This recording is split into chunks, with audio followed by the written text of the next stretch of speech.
En temps de crise sanitaire, le portage salarial séduit de plus en plus de freelances. Pierre Crochet, bonjour. Vous êtes président et cofondateur de Portalia. Vous proposez une indépendance flexible aux salariés, mais est-ce avantageux en termes de coûts?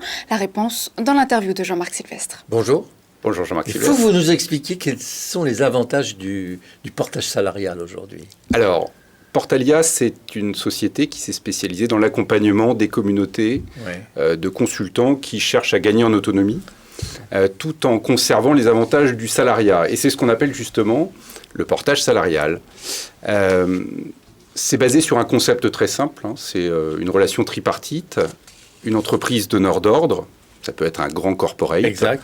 Un consultant qui identifie l'opportunité, le projet, et puis une entreprise de portage salarial, Portalia. C'est-à-dire que c'est vous qui allez salarier finalement le consultant. Le rôle de l'entreprise, c'est effectivement de gérer pour le compte du consultant tout ce dont il n'a pas envie de s'occuper, parce qu'il préfère se consacrer là où il y a une vraie valeur ajoutée. Et donc, vous allez facturer le client. On gère pour le compte du consultant les aspects administratifs, et puis on le salarie. Et c'est là où il y a un intérêt, parce qu'il va conserver tous les avantages liés à un statut de salarié, sa sécurité sociale, sa mutuelle, sa prévoyance, son assurance chômage, et puis il va avoir toute l'autonomie de gérer la relation avec son client. Exact. Et donc nous, on fait l'interface entre les deux. Pourquoi est-ce que le dispositif est intéressant dans un contexte économique tel que celui qu'on vit actuellement ? Parce qu'il préserve la sécurité du salarié, du consultant, du manager de transition, de l'ingénieur, tout en lui offrant quand même de l'autonomie. Et pour le corporate, il offre également de la souplesse et de la flexibilité. Sécurité, ce ne sont pas des CDI. Alors, ce sont des CDI qu'on appelle les CDI de portage salarial, puisque le portage salarial bénéficie d'une convention collective et est inscrit en droit du travail. Donc, droits sociaux, sécurité sociale, chômage, tout ça, etc. À l'identique. Ceci dit, le type, là, le consultant, il pourrait choisir le statut d'auto-entrepreneur. Il pourrait. Il pourrait monter une petite URL ou une SAS. Il pourrait. C'est pas très compliqué. Non. Ça nécessite un comptable qui doit être un peu moins cher que peut-être que vous. Pas forcément. Pourquoi est-ce que les consultants choisissent le portage salarial ? Alors pourquoi ?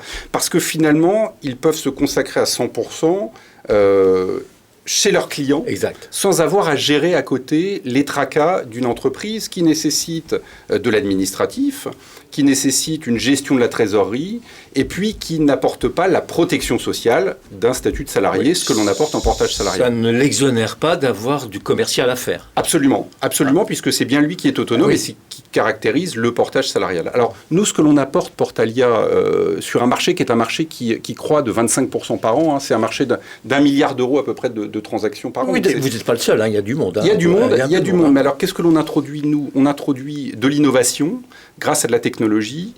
On a développé une plateforme qui permet de réduire le temps de traitement de l'administratif. Un consultant ou un candidat qui démarre chez Portalia, en moins de 12 heures, il a son contrat de travail.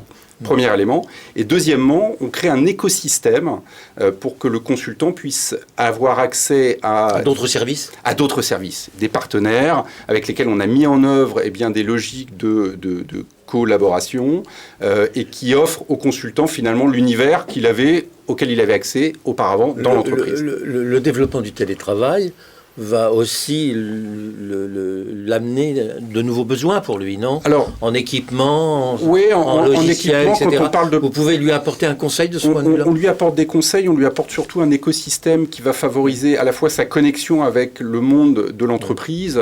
Vous receviez, je crois, il y a quelques semaines, le président d'une entreprise avec laquelle on travaille, Little Big Connection, Julien Clouet.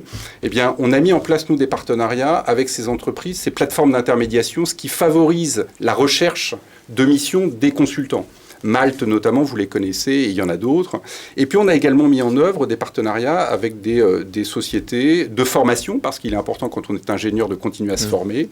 Et tout ça, on le met à disposition gracieusement pour le compte de nos consultants. Et il n'y a pas de limite d'activité pour le consultant, contrairement à l'auto-entrepreneur. Exactement. Donc c'est vraiment un tremplin. C'est vraiment un tremplin vers l'autonomie. Un certain nombre de consultants continuent à travailler pendant de nombreuses années en portage salarial. D'autres franchissent après le pas pour aller vers les autres statuts que vous évoquiez tout à l'heure. Ça s'appelle Portalia. Portalia.fr.com. Portalia.fr, absolument. Merci. Merci Pierre Crochet. Je rappelle que vous êtes président et cofondateur de Portalia, spécialisé dans le portage salarial.